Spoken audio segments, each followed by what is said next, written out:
So Paddy Pimblett managed to eke out a decision against Tony Ferguson in their fight yesterday. So just to give a rundown of the event, Tony Ferguson really looked like he was up for it just before the fight. Like his whole body language said that he knew it was like a do or die fight. Like he was in it. Like he had to like win this fight. And to be honest with you, Paddy Pimblett looked the same way. They both looked like they knew like what was on the line. Obviously, Paddy Pimblett had to salvage his last performance against Jared Gordon.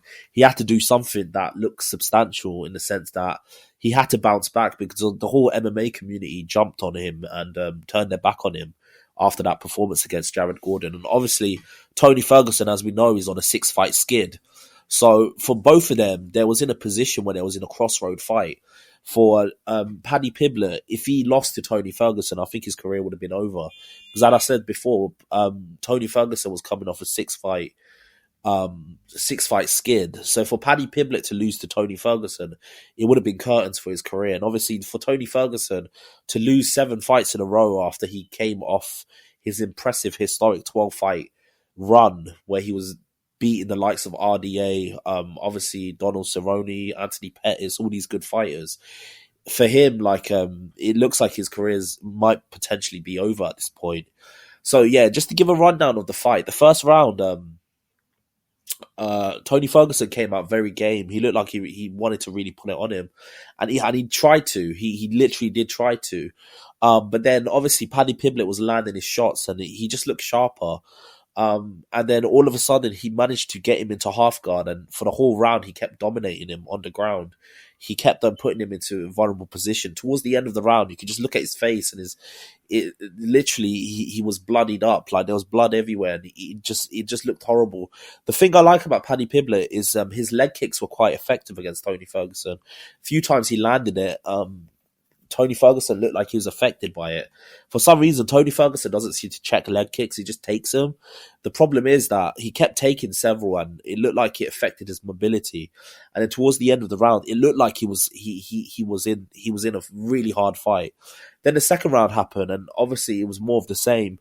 But the beautiful thing is that Tony Ferguson seemed to catch up with him, and towards the end of the round he started lighting him up with elbows, and it was reminiscent to an old Tony Ferguson when he was hitting him with the elbows from the down low position. It was very similar to what he used to do with Kevin Lee back in the day. He was hitting him with elbows on the top of his head, and he looked like he was busting him up. And then towards the end, when Paddy Pimblett got up from the second round, you could see that his nose was shattered and there was blood pouring out. So to be fair, even though Paddy Pimblett won this fight, and he looked good when he was striking, he didn't get caught with that many reckless shots, as opposed to Tony Ferguson. The fact that his nose got split, and he was in there against past his prime Tony Ferguson, and his face still got cut up, and there was blood everywhere. That's not a good sign, to be fair, because if he was in there against a fighter that was younger and more game, he probably would have got beaten up even more. And then towards the last round, again, like Paddy Pimblett went into top position, and then we saw what actually happened. Paddy Pimblett, Tony Ferguson actually looked like he was getting him into some positions like Kimuras, and he was getting into triangles, and he was getting him into positions where he's trying to submit him. But Paddy Pimblett just managed to escape each time. One thing I would say is he seemed to have success towards the end of the third round, Tony Ferguson, and I think Tony Ferguson's is the type of fighter. Most fighters they're at their sharpest at the start of the fight, and then they seem to fade as they go beyond that. With Tony Ferguson, he's the opposite. He seems to come on strong towards the end, and for him, he needs a 5-round fight for him to show his true potential. He's almost like a Nate Diaz.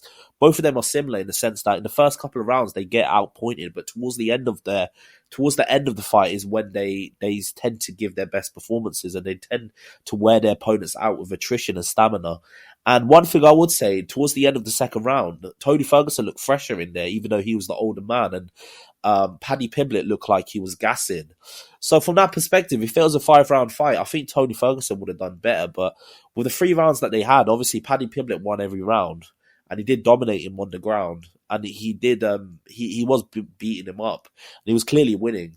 At this point, I just think it's inevitable. I think Tony Ferguson should just retire. I said it before the fight. Win or lose, he needs to retire after this fight because he just does not look right.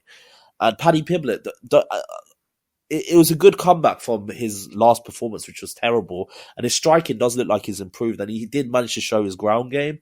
But I still feel like he needs to improve if he wants to go up there against the top elite fighters in the lightweight divisions, the likes of the Chandlers, the Islam Makashevs, all of these types of fighters. He's got a drastic long road to go. He's still got a long road to go. It's an improvement from his last fight, but he's still got a very, very, very long road to go to get to title goal. But it's still a great improvement from his last performance, and I feel like he is improving. He does tend to be improving. In terms of Tony Ferguson, he just needs to retire. I think there's nothing else left to prove. I think he's just going to keep taking punishment. I was hoping that he would actually get beat in this fight, and the reason for that is because if he was getting beaten up quite badly, then he probably would have retired, because losing to the like of Paddy Pimblett is quite embarrassing for a fighter of the caliber that Tony Ferguson once used to be. But unfortunately, he didn't get knocked out. He didn't get hurt enough for him to retire, so I think he's just going to continue going.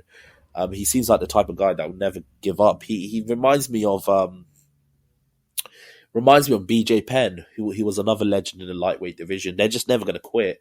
The only way he's going to quit is if the UFC cuts him, and I just don't think that's going to happen, because they could keep feeding Tony Ferguson to new up-and-coming stars that are coming up in the lightweight division.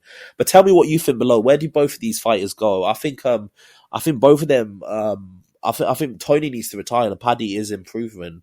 So from that perspective, from the UFC brass perspective, the fight yesterday done its job.